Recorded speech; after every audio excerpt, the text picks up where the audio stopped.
war in its fourth year, with its own bomber group and fighter stations under all Canadian command, a total of 32 overseas squadrons, and with the modern equipment necessary to keep it abreast of every new design, the RCAF has grown into one of the greatest air armies of our time.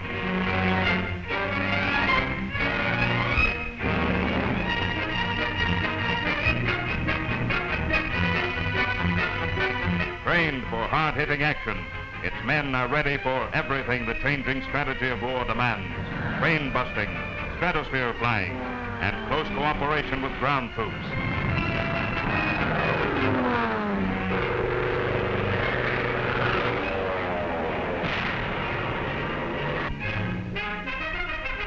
But life in England is not all training and fighting. Londoners saw Canadian flyers in a different role when the crack RCAF band led off on Britain's Wings for Victory drive in Trafalgar Square.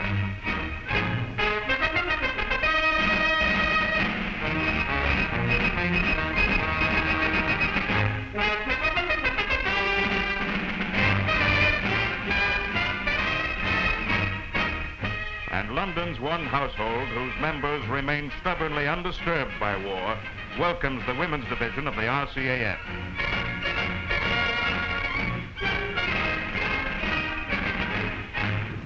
Night and day, airfields of the RCAF bomber group are busy with preparations. Night after night, the air crews gather in the briefing rooms. Just hold it a minute, boys. Well, fellows, the raid tonight is a big show, as you've already heard.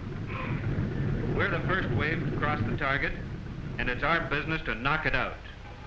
And remember, the bigger the blaze, the bigger the landmark for the waves that come in after us. Not only tonight, but for the rest of the week. Good luck, men, and go get 'em.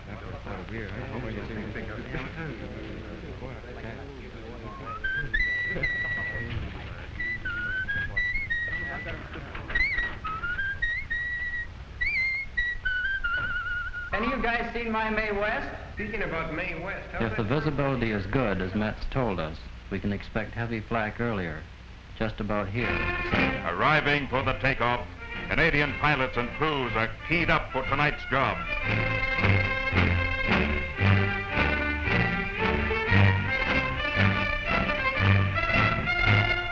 But as the blood races a bit faster in their veins, they know they are not alone. At this same hour, on airfields throughout England, hundreds of men like themselves are climbing into sleek, danger-laden machines. Machines as rugged as a battleship, as delicate as a fine watch.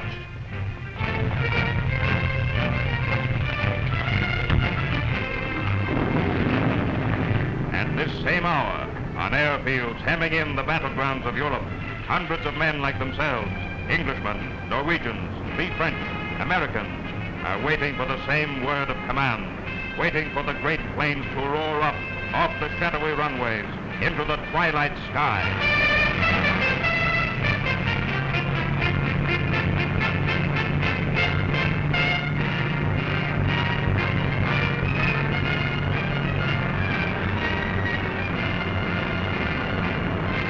$200, $500, 1,000 cargoes of destruction are closing in on the toppling fortress of Europe.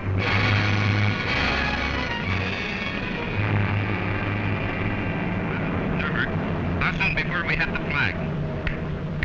Unless my calculations are wrong, we should be in it now. If them hold off for just another minute, we'll have a clear run to the target. Hello, bomb aimer. Bomb aimer.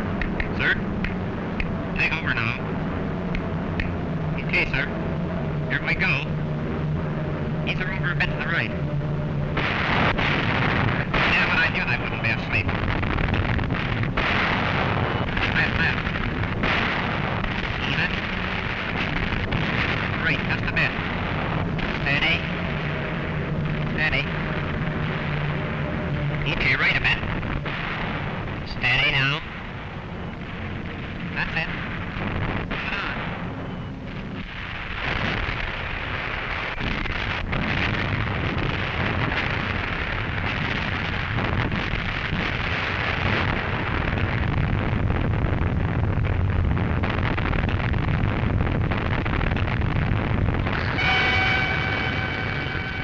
do not wonder, said Canada's Air Minister, C.G. Power, that thousands of the inhabitants of these cities are leaving. They have nowhere to stay. Our main objective is to obliterate at the source Germany's means of making war. The path to victory leads through the sky, to the heart, to the soul, to the body of Germany.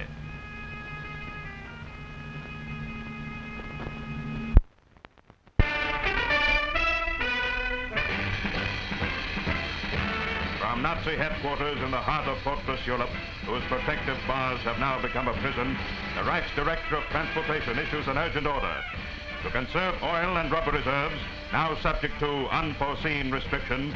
All possible freight shipments are hereby transferred from the military road system to the railways, linking conquered territories with the industries of the Greater Reich. And to offset certain interruptions in these industries, the railway network must be tirelessly maintained. And so from the farthest reaches of Europe, workshops and locomotive yards are being pressed into service to meet the Reich's unceasing demands on Europe's overburdened railroads.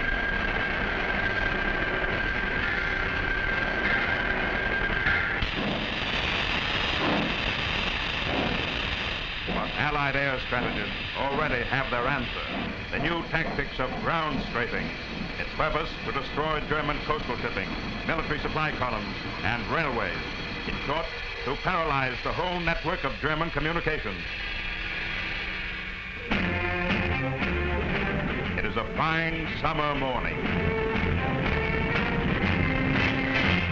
Two Canadian boys, Flying Officer D.M. Bitsy Grant of Watrous, Saskatchewan, and Flying Officer J.A. Morton of Gasperi, Alberta, prepare for a raid on an important munitions train, known to be proceeding to German-occupied Lille.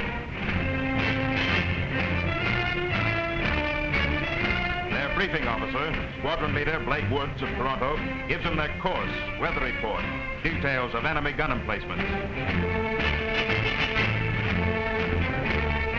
Grant has already proven himself an ace fighter by sending 9 Hitler-operated locomotives to the junkyards in one 35-minute raid. It's a good day for the job. The planes are serviced and ready. The ground crew is on hand for the start.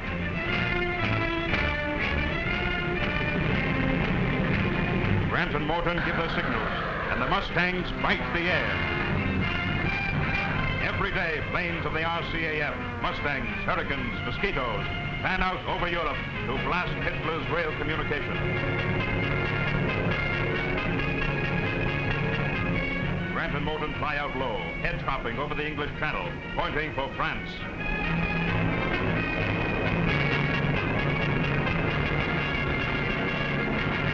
Close to the enemy coast, they run across 2 patrol ships and show them that trains aren't the only things they can bust.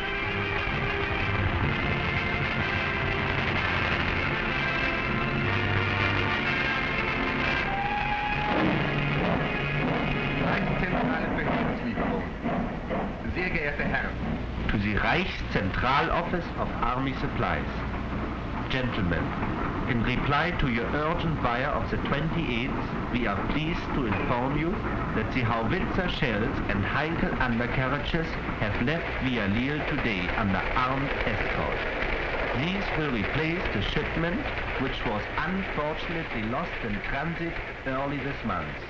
I beg to remain cordially yours, signed Heinrich Eismann, Marchand Munition Works.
train busters roar on. And from Vancouver and Fredericton, Yellowknife and Tadoussac, from Montreal and Winnipeg, Kamloops and Toronto, from Calgary and Halifax, from Pacific to Atlantic, the men and women of the Royal Canadian Air Force, the wings of our continent, sweep on into the day of victory.